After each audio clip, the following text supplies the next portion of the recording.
Imagine for a second that your life, your entire existence, just has a hard reset button, Right. and some invisible hand keeps pressing it every 15 minutes. It is the ultimate existential nightmare. I mean, it's not just forgetting where you put your keys. It's Yes. forgetting that you even have keys or a house or, a name. Exactly. You wake up, you don't know where you are, you don't know who you are, you're in a strange bed in a room that smells like antiseptic and old paper.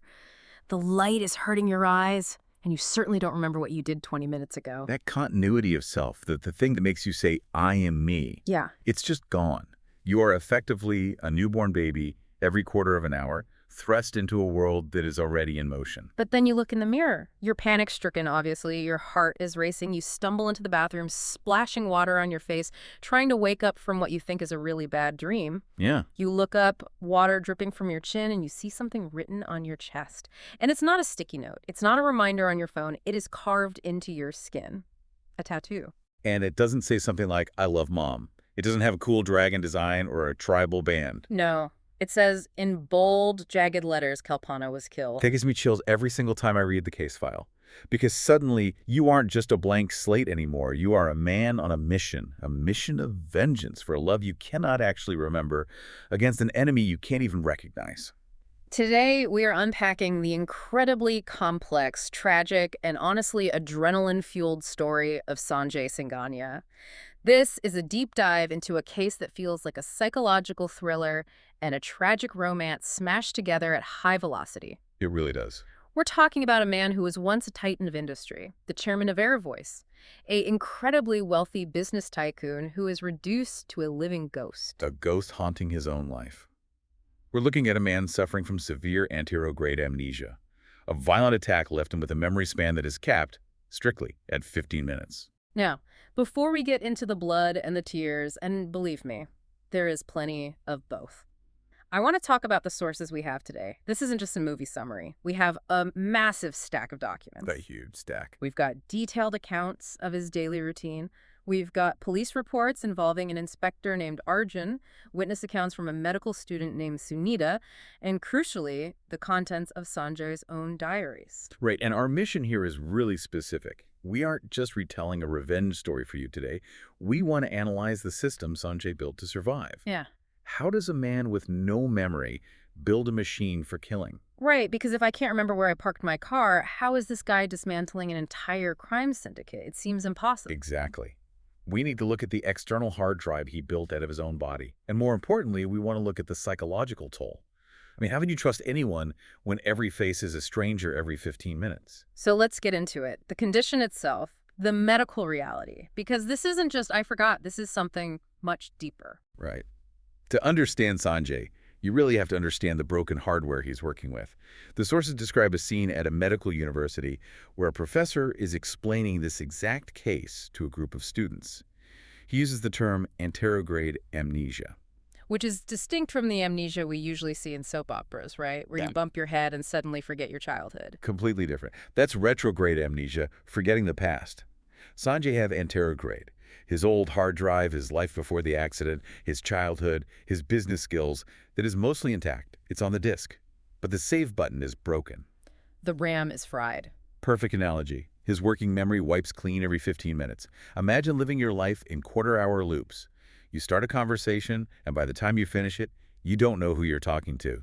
You could meet the love of your life, have the most profound connection, and 15 minutes later, she's a complete stranger. It's debilitating. I mean, walk me through the logistics here. How do you even function? How do you buy groceries? How do you know if you've eaten lunch? Well, you don't. You could eat 3 lunches in a row if you didn't have a system. And that is where Sanjay's brilliance and his tragedy really comes in. The professor in our source material highlights that Sanjay has to externalize his memory. If the brain can't hold the data, the environment must. And his body, that's the part that really sticks with me. He didn't just write notes on paper. He turned his skin into a notepad. It's the ultimate form of commitment to a cause, isn't it? Paper can be lost. Diaries can be stolen. Phones run out of battery. But your skin remains. The sources describe him waking up, seeing a note on the bathroom mirror telling him to take off his shirt. Can we pause on that for a second? That moment of rediscovery. Every single morning, he has to relearn his trauma. It's horrific. Yeah. I want you to imagine the worst day of your life, the day you lost someone you loved. Now imagine experiencing the shock of that news for the very first time every single morning. He sees the tattoo on his chest, the biggest one. Kalpana was killed. It's a brutal way to start the day. You're re-traumatized the moment you wake up. The grief never gets old because the information is always brand new. And there are others, right? There's a weird what our sources mention. An apple a day keeps the doctor away. Yeah, I saw that in the file. It's the second largest tattoo. That feels so out of place. Why would a guy hunting a killer have a nursery rhyme on his chest? It's such a jarring juxtaposition. You have this declaration of murder right next to a health idiom. But I think it speaks to the fragmentation of his mind. He's trying to hold on to anything. Survival tips, clues, hatred. He has phone numbers, names, all inked onto his torso and arms. It's a map of vengeance, but it's also a map of survival. The sources also describe his apartment. It's not a home, it's a command center. A cluttered web of information. Mementos, notes, strings connecting photos. He has to trust this external web implicitly. If a note says go here, he has to go. If a photo says kill him, he has to kill. There is no room for second guessing because he simply doesn't have the memory to form a counterargument. Talk about a lack of agency. You're basically a robot following code you wrote yourself, but you don't remember writing it. Precisely. And that code is violent. The sources detail an incident report where Sanjay is seen ruthlessly beating a man. He doesn't just win a fight, he finishes him off with a level of brutality that shocks the witnesses. And then the ritual happens. Polaroid. Right. He takes a Polaroid picture of the man immediately. He writes a note in a small notebook. This is his database. Without that photo, 10 minutes later, that dead body is just a mystery to him. He's creating a breadcrumb trail, but it all leads to one name, Gajini. That's the trigger. He finds that name on his phone or on his body, and it sparks something. The sources say it triggers vague, visceral flashes. He might not remember the narrative of why he hates Gajini in that exact second. He might not remember the specific day Kalpana died, but the emotional, physiological response is there. It's like the hardware is broken, but the software of rage is still running in the background. That's a great way to put it. But this system creates a massive vulnerability. If you rely on external notes, what happens when someone else reads them? Or worse, changes them? That brings us to the outsiders. Because Sanjay isn't operating in a vacuum here, there are people watching him. Let's talk about Sunita. Sunita is a medical student. She's the one at the university who hears about the case. And honestly, she represents curiosity without context. She's nosy. The professor explicitly tells her, do not touch this. It's a police case. And she's like, I'm going to go find him. She does. She tracks him down at the medical college. And this interaction is fascinating for our analysis of trust. Sanjay is closed off. He tells her, quote, "We are not friends." Which is true. He doesn't know her. But look at what happens. Sunita realizes his limitation. She persuades him to take her photo. She basically manipulates the system. She says, take my picture so you'll remember me next time. That seems helpful on the surface, but it's actually really dangerous. She's inserting herself into his trusted database. Exactly. She is hacking his memory system. By getting her photo in that book, she bypasses the stranger danger reflex next time they meet. It highlights how fragile his trust mechanisms are. Anyone with a Polaroid and a pen can rewrite his reality. He assumes that if it's in the book, he put it there for a good reason. He doesn't account for manipulation. And while she's doing that, we have Inspector Arjun. This guy isn't looking for a science project. He's hunting a vigilante. Arjun is the reality check. He's the law. He tracks Sanjay to his apartment. And the scene the sources describe is intense. Arjun sneaks in while Sanjay is reading his notes. And knocks him out with a bat. Which, ironically, is the only way to stop Sanjay. You have to shut down the machine. But what Arjun finds is the key to the whole story. He ties Sanjay up, strips him to read the tattoos, and finds 2 diaries. These diaries are the narrative device that saves us. Because up until now, Sanjay is just a scary guy with tattoos beating people up. We don't know why. We don't know the human behind the monster. The diaries unlock the past. They take us back to the man he was before the 15-minute loop. And this is where the deep dive gets heartbreaking. So let's go back. Let's unpack the before times. Because Sanjay wasn't always a vigilante living in a clutter of notes. Far from it. The first diary reveals Sanjay Singhania as the chairman of Air Voice. We're talking private jets, massive respect, adoration. He was a multimillionaire. He had the world at his feet. And then there's Kalpana. Kalpana. The sources paint her as such a vivid character. She's a struggling model, described as mischievous, but with a heart of gold. She's vibrant, loud, and full of life, the exact opposite of the silent, grim Sanjay we see in the present. The way they meet, or rather, the way they almost meet, is a classic rom-com setup. It's almost Shakespearean in its comedy of errors. It really is. It starts with a misunderstanding. Sanjay's team wants to put a billboard on her building. His employees go to scout the location. They hear Kalpana ranting on her balcony. She says she hates rich people, right? Specifically, she says she hates rich people, like Sanjay Singhania. But the people outside, the neighbors and her colleagues, they mishear the conversation. They see the Air Voice executives, they hear her talking about Sanjay, and the rumor mill starts instantly. They think she is Sanjay Singhanya's girlfriend. And she just rolls with it. Well, she's a struggling model. She's probably been rejected from 100 auditions. Suddenly, everyone treats her like royalty.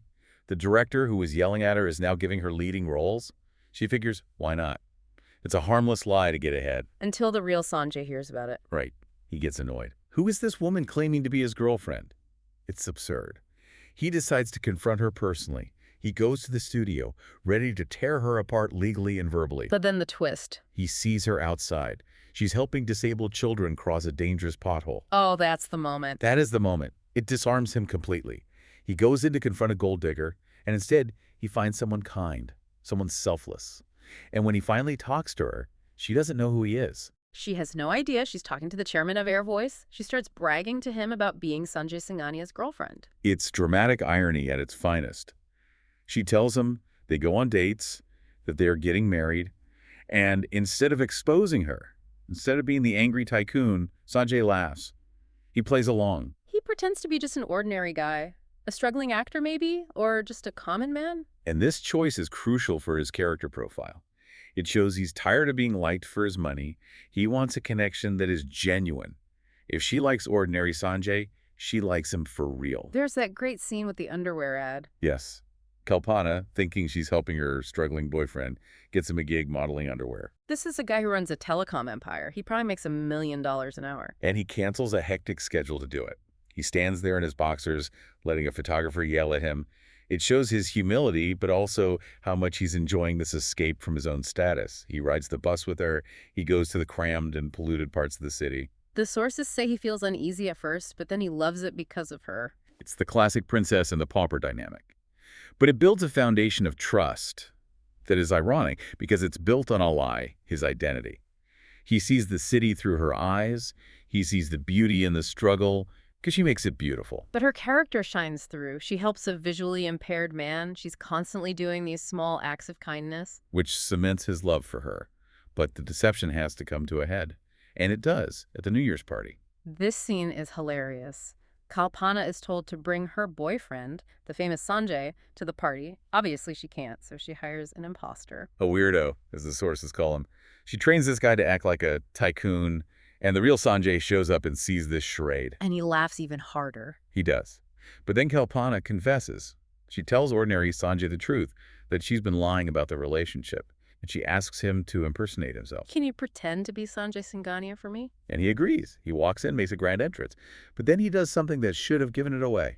He writes a check for $500,000 for charity right there at the dinner table. Kalpana is shocked, but she still doesn't click. No, she's too caught up in the relief that the plan worked. Yeah. But that night, on the bus ride home, the dynamic shifts. Sanjay confesses his love. I love you. Simple as that. And she asks for time. Yeah. This sets up the tragedy perfectly, because he decides, I'm going to win her as the ordinary man first, then I'll tell her the truth. He wants to be sure. He wants to be sure. He wants to know that the heart matters more than the wallet. So we move to section 4, the tragedy. Because we know this doesn't end with a wedding and a sunset. It ends with a tattoo that says killed. It does. Kalpana eventually accepts his proposal. Sanjay is ecstatic. He's ready to drop the bomb, tell her he's a millionaire, but she stops him. Why? She revealed her own trauma. Her father was cheated in a financial matter. Her family suffered because of deceit involving money. She says she won't marry until she is financially stable herself. Wow, so if he reveals he's a billionaire right then, it might actually scare her off. Yeah. Or make her feel like he deceived her on the one thing she's sensitive about. Exactly. So he pivots. He buys her an apartment, a massive gift, but he can't give it to her directly. So he stages a lucky draw. He rigs a lottery so she thinks she won it. That's a lot of effort. It preserves her pride. And then we get the symbol that haunts the rest of the file. They walk into the new apartment and they step into wet cement. The footprints. The footprints. a physical, permanent mark of their shared future. It's devastating because we know that future never happens.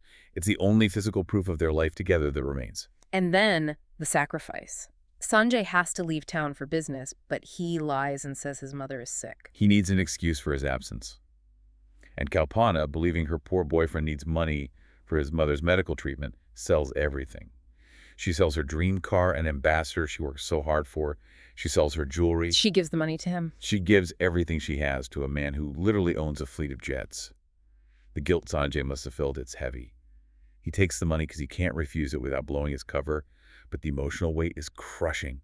He realizes the depth of her sacrifice. And while he is away, the catalyst for the violence happens. It starts on a train. It starts with an act of bravery. Kalpana finds a young girl hiding from human traffickers on a train. This is the heart of gold getting her into trouble. She tries to save the girl. She offers her gold chain to the gangsters, but they take the girl anyway. But Kalpana doesn't stop. The police intervene, the girls are saved, and the story goes viral. And that attracts the attention of the big bad, Gajini. Gajini, the gangster behind the trafficking ring, he killed the girls because they snitched. And now he targets Kalpana because she humiliated him. So his men break into her apartment. She's hiding. Sanjay's calling her because he's back from his trip and something feels wrong. He arrives at the apartment. He sees the door open. He goes in. And he finds her. She's been stabbed. But she's not dead yet. No, she's holding on. And this is the moment that defines the rest of his life. He holds her, and she whispers one word. Gajini. She names her killer. But before Sanjay can process it, Gajini is there. He hits Sanjay with an iron rod. And then, in front of a helpless, concussed Sanjay, Gajini kills Kalpana, a blow to the head with the iron rod. And then he hits Sanjay again. That second blow to Sanjay's head, that is the medical point of impact. That is what causes the anterograde amnesia. The last thing he remembers, the last permanent memory he will ever have, is Kalpana dying in the face of the man who did it. Everything after that is just mist. Everything after that is a 15-minute loop of hell. So bringing it back to the present, we understand the rage now, we understand the tattoos, but the situation in the present is getting messy. Sanjay has just beaten Inspector Arjun to death. Well, the sources say he attacks Arjun. During the fight, Arjun manages to flee but is struck by a bus and killed. So yes, Arjun is dead. And Sanjay, true to his condition, forgets it almost immediately. But Sunita, the student, she's still in the picture, and she finds the diaries. She finds Arjun bound in the closet, frees him right before he dies, and then takes the diaries. She reads them. Now she knows the truth. But here is where the trust analysis gets critical. Because before she reads the full diary, she does something terrible. She visits Gajini. No. Yes. Remember, she doesn't know the full story yet. She thinks Sanjay is just a psycho killer, hunting an innocent businessman. She goes to Gajini, reveals that Sanjay is planning to kill him, and crucially gives Gajini a photo of Sanjay. She gives the bad guy the target. This is the point we need to hammer home. Sanjay's lack of memory prevents him from controlling his own narrative. His story's being told for him by people who don't have all the facts. Sunita thinks she's doing the right thing, but she's actually arming the monster. Because of her, Gajini